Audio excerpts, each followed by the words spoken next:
Rock 108, Iowa's Pure Rock. Hey, Hold it's on, real Ned. quick. Hold on. Yeah. I love how you went into radio voice right there. That was good. That was really good. We're gonna keep it was we're gonna 3 keep octaves that in. higher before that. So here we go. We're gonna do something. We're gonna do a non-radio. Rock 108, Iowa's Pure Rock. Easy listening. It's Ned. We're at a place. We're hanging out the Tax Slayer Center in Moline, Quad Cities. Big show tonight, man. Shine Down, Bad Wolves, Star Set, and a little known band, not just starting up, by the name of Five Finger Death Punch. If we keep on writing some songs, this thing might work out for us. It might just work out. Keep waiting for that opening band. We got the U-Haul ready. We got, and you sleep in it. I got the Toyota 4Runner. Right, I actually used to tour in that forever really? ago. Oh, Yeah, man, yeah, that's one of my first tours, a Toyota 4Runner back in the day, delivering pizza during the day and making rock and roll back in Kentucky at night. They say it's a long way to the top if you want to rock and roll. It is true. We're still trying to get there. It's still trying to get there. Yeah, man. Of course, it's Chris Kael from the little-known band by the name of Five Finger Death Punch. How you doing, man? Good, man. Out here spreading the word, letting people know about this rock and roll band called Five Finger Death Punch. Of course. Plugging away interview by interview. We have a brand new record out today. Yeah, dude. Came out this morning. It's called Injustice for None. We were listening to it on the way here, actually. Very nice. What'd you think? It was amazing. Thank you. So thank good. you. And we did not I expect. only have $5 for that. we did not expect for you guys to put a cover of Blue and Black on there. No one did. We were really quiet about that because obviously we've got the Gone Away cover on there as well. Right, yeah. So people saw the title and they're like, what is it? So it created a little bit of mysteriousness about that song. So I think it turned out really well. It could be a big crossover thing. I think it could work on several different platforms. And it's one of those things we always try to do our own take on things, and that's another version of that for us. And you kind of give it your own unique sound and such too. And cover tracks seem to be kind of a thing that a lot of people are doing right now. And there's a few bands out there that can do it justice. You one of them. Thank you. And when I see covers, you got Gone Away, you've got Blue on Black. Is there covers that you're just like, man, I wish we could do that? If anyone has ever seen me on YouTube doing Billy Idol's Rebel Yell, I highly recommend checking that out. All right. That's a huge fun song for me. Yeah. A lot of it just comes down to the songs that we listened to growing up. Yeah. Like with the Offspring song, Ivan is a huge Offspring fan. So he came in and was like, sure, man, see what you got. And he came up with the idea of slowing it down and making it more moody. And see, I'm good, huh? I'm good. You got this, man. He was telling me that was his first interview forever It ago, was. and both of us have advanced incredibly well. And your beard has also advanced incredibly well. Start. It is still fantastic. I mean, even if you look on the video, you've got it's like about here around you. And Jeremy's hair was down here as well too. He wasn't on the mohawk Had quite that cool yet. rocker vibe. Yeah, and now it's I compare it to kind of Cthulhu-ish. Thank you very much. Yeah.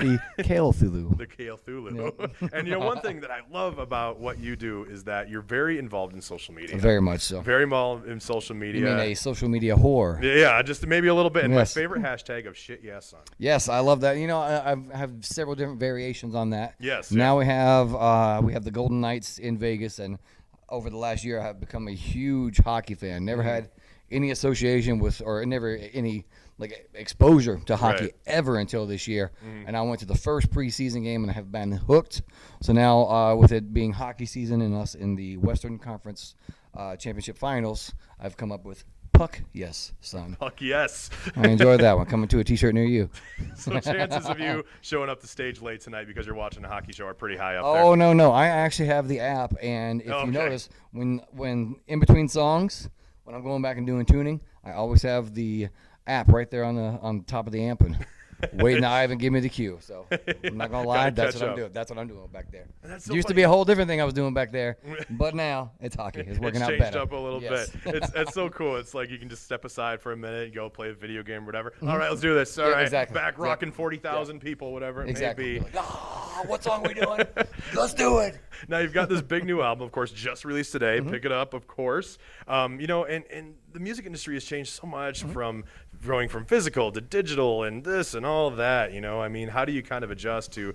And I mean, what do you think of this whole digital now world of streaming and all that? I am guilty of also indulging in the conveniences of the streaming stuff. I'm a big fan of Spotify myself, honestly.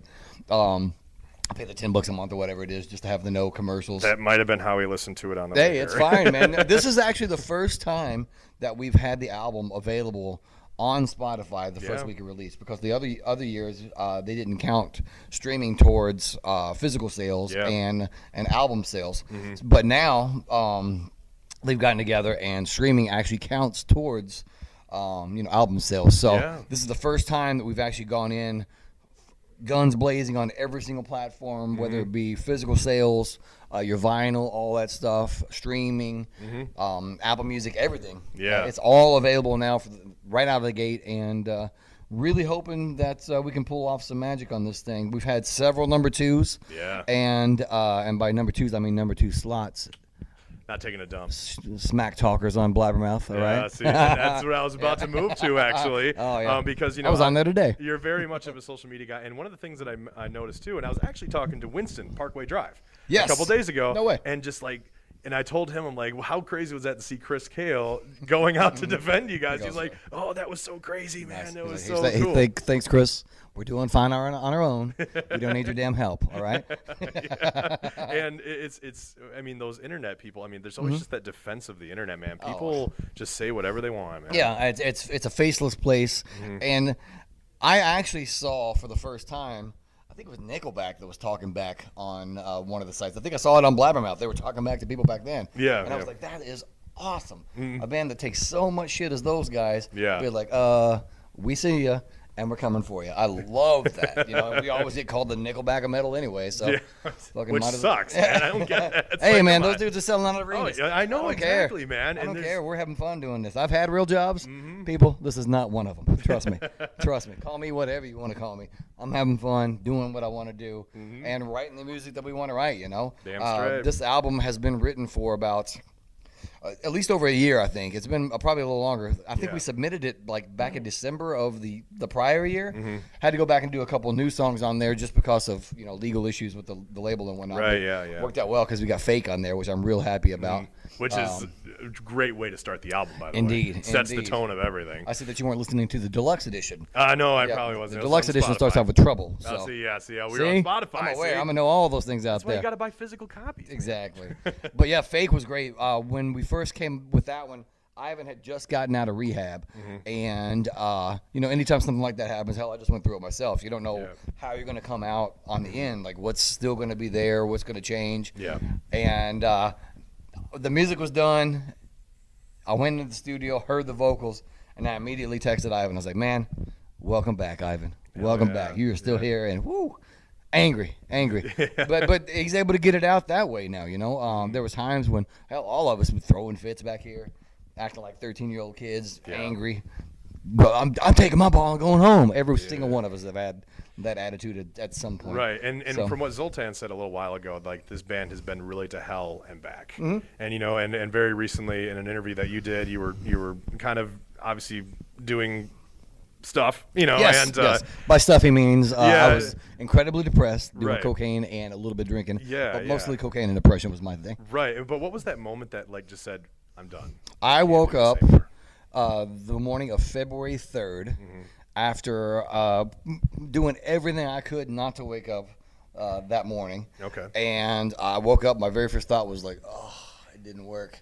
And then I was like, right after that, I was like, "What the fuck is wrong with me? Why am I thinking that?" Had that real quick moment of clarity. I called my friend Greg, who is in the program, 30 years sober. We've been talking about going to rehab for a little while, and he taken me some meetings before that, but I really wasn't, into it at that point. I wasn't ready, and you can't do it until you are ready. Right. And I texted him. I was like, "Hey man, are you available around 2:00?" And he's like, "Yeah, what's going on?" He's like, "I need a ride over to Desert Hope." And he's like, "What's Desert Hope?" I said, "Rehab." He goes, "I'll be there at 2." Damn. So yeah, he came in. And, I was doing everything I could to change my mind. That's amazing. I think more people, because there's a lot of trouble. People have a lot of trouble kind of dealing with that nowadays. And I think hearing that story too will hopefully get one, maybe two, or whatever people. I mean, just especially to kind of me too, because like with me, everyone knows me as that positive guy. Right. Yeah. I am still that guy. Was still that guy when I was going through things. Yeah. But after tour in Europe, we got back in December. Man, it hit me hard. Like usually the transition anyway from being on the road to being home is usually a pretty difficult one, just because you're out here. I'm talking to you guys. I have a specific role, a specific job. responsibilities out here, and then you get home and it's like, I don't have to do anything for 4 months. What the hell am I gonna do? Right. Yeah. Cocaine and Netflix is what it was. Yeah. So, yeah. I was that guy on the couch watching Netflix, lit up on cocaine. And I never went out and did binging on anything. whatever episode was on that day. Yeah, You know? yeah. I watched all the episodes of The Crown. No, all right, there you go. I mean, everything. I was that guy that actually I was talking to Jerry Horton from Papa Roach. He was asking about Netflix recommendations. I was like, dude, if you need to know anything about Netflix, ask me. I've seen it all. Seen it Yeah, all. I was always awake, so I could always watch Netflix, man. Dude, that's fantastic. Yeah, so things are much better. Yeah, great. I went in and like the recovery aspect for all of us, Ivan, me, all of us now, like the vibe is completely different back here. Yeah. All of us are real positive. Actually, as soon as I get out here, I'm getting ready to go into the gym with Yako, our security guy, working battle ropes and 30s and 30s a day, so that should be fun. Staying in shape. Yeah, trying to. Yeah, Yeah. it's all about just trying to maintain discipline. I let myself get full of myself, and actually not full of myself, but full of that character of Chris Kael. Gotcha. And I lost that, but now I'm back. It's cool. Yeah. Yeah, doing your thing, man. Yeah, man. It's kind of cool you mentioned that because even recently, I was never much of an exercise guy, but all of a sudden I started running and listening to just my music, you know, and it just kind of takes me out of that time, you know. Yeah. And I can understand what you're saying. Like you just have to kind of get out and just be like, yeah. That's the thing with the martial arts with me is like an hour.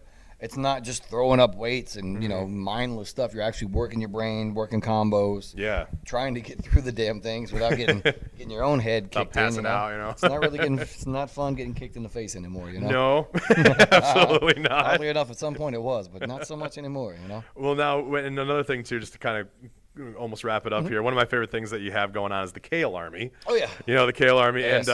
and there's something I've always noticed about bands I meet, especially Five Finger Death Punch, is that we all have this similar love for the band Kiss. Yes, indeed. What is it about Kiss that makes us love it so much? I don't understand, you know? Were it not for Gene Simmons and Kiss, having seen those guys at the age of 4 on a show called 321 Contact, Okay. I would not be doing what I'm doing today. Isn't that weird? I saw him. I didn't know what he was doing, but whatever it was, I was like, that's what I want to do. And here I am, you know, It's that moment. like 20 years later. Yeah. And doing it. Right, and Kiss too. I mean, just that showmanship. And the first time I ever saw him, I was a younger guy, was in like 2001, and it was on the movie Detroit Rock City. Oh, that was your first time you saw Kiss? First time I ever That's saw him, and from that amazing. moment forward, I'm like, I have to discover more. Yes, indeed. And then I bought double platinum. You know, I am a and it was terrible over. fan because I have never seen that movie. Oh my god! You know, it's- Jason and I, people always ask, who's a bigger fan of Kiss, you or Jason? I did like a Kiss trivia one time with Jason. I don't know anything about Kiss. He compared to blew that you guy. out of the water. Yeah, I know Well- all the bass lines for all the songs I learned how to play and, you know, all that stuff. But yeah, Jason knows everything about Kiss. Two Yeah. Kiss pinball machines, the old one and the new one in his house. oh my god! I had the high score at his house, though. That's right, Jason. Came into your house, played your machine, got the high score. That's right.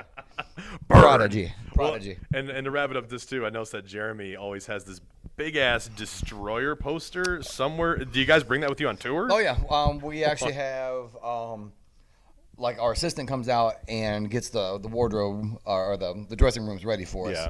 There's something about having the consistency of the room looking pretty much the same that we Yeah. kind of get in the frame of mind, and you know, Right, it's right. like when you go to work. When I was at the bar working for the Hard Rock, I walked in, I knew exactly where everything was. I was able to get into the frame of mind. Same thing here. Yeah. You know, that and I'm incredibly catered to these days and absolutely spoiled. No, not really. So I'm gonna go raid his food. There we go. closet I got and start getting food. Plenty of monsters. Lots of hummus in there. Ooh, Yeah, I know. that's the good We're stuff. fancy, man, fancy. Oh yeah, fancy stuff. Yeah. Okay, we'll wrap it up. Meanwhile, I've got Chicago pizza on the way. Yeah, no, coming it's, right now. you posted that on Instagram too. Like I'm getting my Chicago pizza. Yep, today. exactly. Yeah, a friend of mine from Chicago came down to one of the shows last week, brought down some Garrett's popcorn for me. And they're bringing down Nick's pizza, I think, today. So, yeah. Yeah. All you have to do is say Garrett's, honestly. He's gonna be running later thinking about that pizza. Yeah. Pizza and Garrett's popcorn. Garrett's, every time I fly into is it O'Hare? Yeah. I make a run for Garrett's every single time. yeah. And I get this big bag and I eat the entire thing before I get on the plane. Do you get the It's mix with like the cheese and Oh, the? of course I Oh do. my God, you can't. Oh, so good. And my camera lady's from Chicago, so she knows it quite well. Yeah. I'm getting so excited. Yeah. Well, I'll have a full Nick's pie coming. So. Oh, Yeah. So we're gonna go eat pizza with Chris Kael and eat Garrett's popcorn. There we go. But, That's the next episode on Rock 108. Pizza Chris, with Kael. You're an absolute treat, man. Thank you sir. I so appreciate much. it. Check out this Pleasure, wonderful, amazing band and their brand new album now out today. Just go get it.